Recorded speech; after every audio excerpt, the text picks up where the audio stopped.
On the face of it, the presenter's got a lot of questions to answer. That is certainly the case. And I would share the view that it would be great if he could come forward, but there are many reasons why I think that's extremely unlikely. What we've got at the moment is the BBC balancing its moral and legal obligations as carefully as it possibly can under enormous pressure. The Sun doing its job on behalf of its readers, which is an impressive exercise of press freedom and one which I compliment because I think the Sun has been doing a good job on this story. What happens next? Well, we've got an extraordinary set of legal complexities. Of course, there's another side to this story. We would all very much like to hear that other side of the story. And you've both made some very good points. In other circumstances, some of what's being alleged might constitute blackmail or at least unreasonable pressure. We just don't know. In some circumstances, the suggestions being made about the presenter might be interpreted as being rather distasteful, but entirely legal conduct. We really do need to hear from both sides. But whilst the police are involved in any way, the BBC can't complete its investigation, and we're not going to hear, I don't think, from the person at the centre of these allegations, because if the person is taking legal advice, that legal advice is probably going to be there's no advantage to speaking up and identifying yourself at the moment. And talking about legal advice, do you think this whole, the survival of the career of this presenter could actually hang on whether or not they broke the law? Because it certainly seems the original allegation, the suggestion that this victim was under 18, has now been denied by that person in question, although the family stand by what they originally said. It seems as though the possible only kind of illegal activity at the moment could be the breaking of lockdown rules.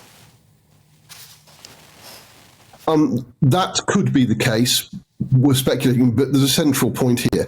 Is criminality the only basis on which the BBC could dispense with the services of someone accused of this sort of misconduct? Well, no. Of course, the BBC's got editorial guidelines. It has a duty as an employer as well, and it takes that duty very seriously. But you don't actually have to break the law to lose your job at the BBC. If you have in any way broken the editorial guidelines, if there's been a form of conduct which has persistently breached the BBC's principles and values, that would be sufficient, I would have thought, to bring about the end of a career at the BBC. But of course, we've got no evidence that the person accused has broken those editorial guidelines or principles, and that's where the BBC's got a problem. It has competing duties to its employee, to the young people at the centre of these allegations, and of course to its licence-paying public. There's a very difficult balancing act. Yeah.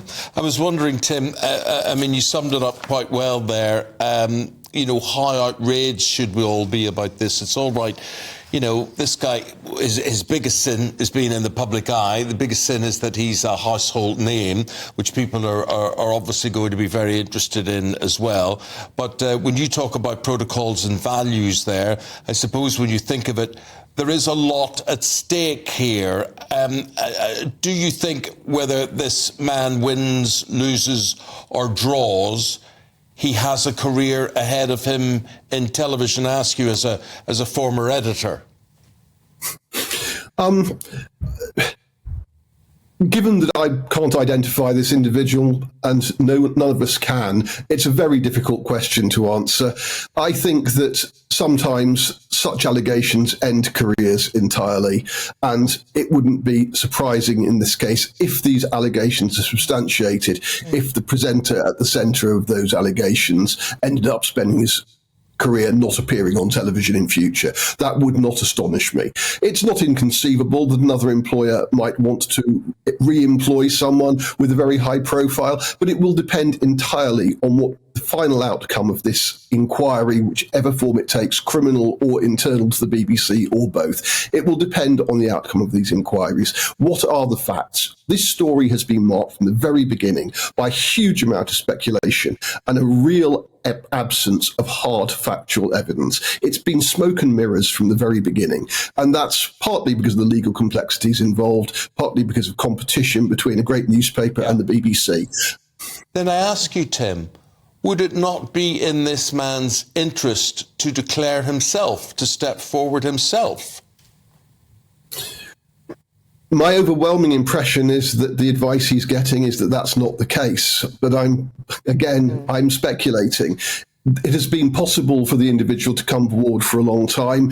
Jeremy Vine, a very, very popular colleague and someone who I've known for a long time, has made the very sensible request that this individual come forward.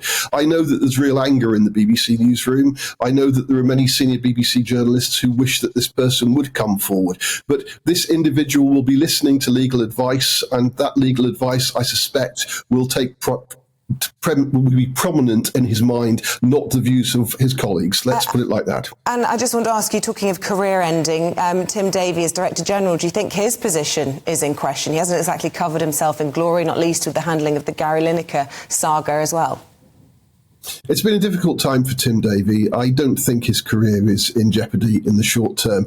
It is a very difficult job. I think yesterday he identified the key problem in the way that the BBC had approached the original allegations, which was the 7-week gap between the parents initially contacting the BBC and the issue being drawn to the attention of the BBC's senior leadership team.